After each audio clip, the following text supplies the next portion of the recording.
नमस्कार, आप सभी का हार्दिक स्वागत है आपके अपने YouTube चैनल पर। ट्रेंडिंग न्यूज़ में ताज़ा खबर, कल शाम 5 बजे होगा कैबिनेट का विस्तार। केंद्रीय कैबिनेट में बड़े बदलाव की संभावनाएं प्रबल है। विस्तार की प्रक्रिया के बीच दिल्ली में नेताओं का जमावड़ा लगना शुरू हो गया है। असम के पूर्व मुख्यमंत्री और बीजेपी नेता सर्बानंद सोनोवाल भी दिल्ली पहुंच चुके हैं। इसके अलावा बिहार से जनता दल के राष्ट्रीय अध्यक्ष आरसीपी सिंह भी दिल्ली पहुंचे हैं।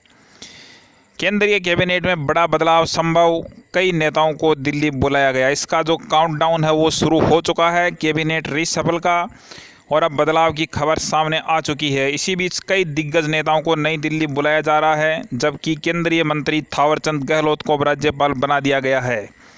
जानकारी के मुताबिक कैबिनेट में कल शाम यानी बुधवार को 5:30 से 6 बजे तक विस्तार हो जाएगा। कैबिनेट विस्तार की प्रक्रिया के बीच दिल्ली में नेताओं का जमावड़ा लगना शुरू हो गया है और नेता वो दिल्ली पहुंचना शुरू हो गए हैं। लेकिन बिहार से जनता दल के राष्ट्रीय अध्यक्ष आरसीपी सिंह भी दिल्ली पहुंचे हैं और उनको लेकर बताया जा रहा है कि वो यहाँ चर्चा करने के लिए आए हैं, शपथ लेने के लिए नहीं आए हैं। इसके अलावा महाराष्ट्र के पूर्व सीएम और बीजेपी नेता नारायण राणे भी दिल्ली पहुंच चुके हैं। माना जा रहा है कि ये मोदी कैबिनेट में शामिल हो सकते हैं।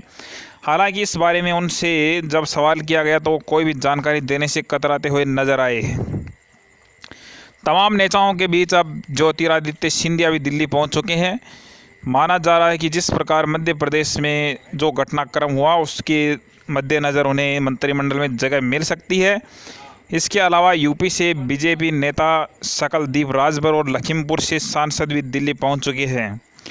ऐसे में कैबिनेट के लिए जिन 6 नेताओं का नाम सबसे ऊपर देखा जा रहा है, उसमें जो नाम आपने अभी सुने, सर्बानंद सोनोवाल, सुशील मोदी, ज्योतिरादित्य सिंधिया, नारायण राणे, बताया जा रहा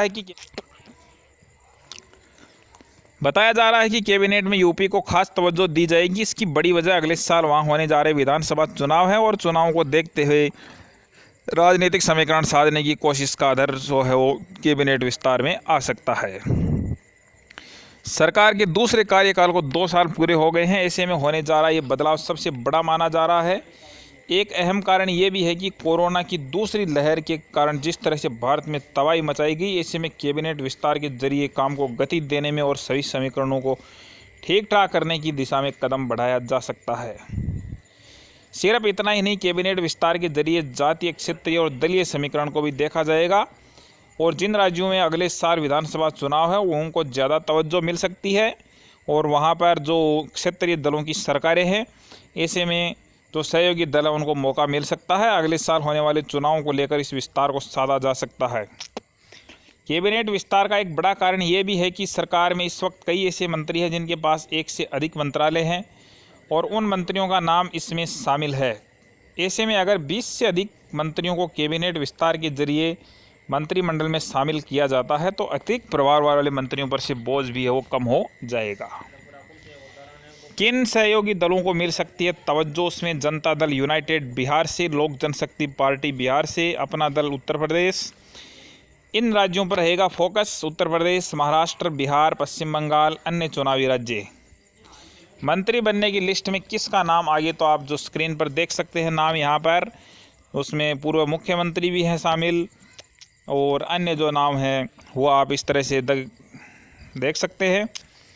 केंद्रीय कैबिनेट में बदलाव की पटकथा लंबे वक्त से लिखी जा रही है और हाल ही के दिनों में वरिष्ठ मंत्रियों के साथ कई बार लंबा मंथन किया गया है।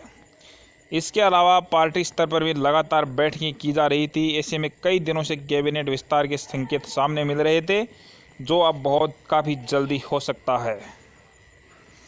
तो ये इस तरह से पूरी जो मंत्रियों की सूची है वो कल शाम शपथ ग्रहण के समय ही सामने आ सकेगी कि नए मंत्री कौन से बनेंगे, कौन से मंत्रियों को हटाया जाएगा और जो शपथ ग्रहण के समय ये सारा पता लगेगा। इसके साथ ही आज जो 8 राज्यों में राज्यपाल नए लगाए गए हैं उनकी जानकारी के लिए आप हमारा अगला वीडियो ज़रूर देखें। धन्यवाद और हमारे चैनल को सब्सक्राइब करना न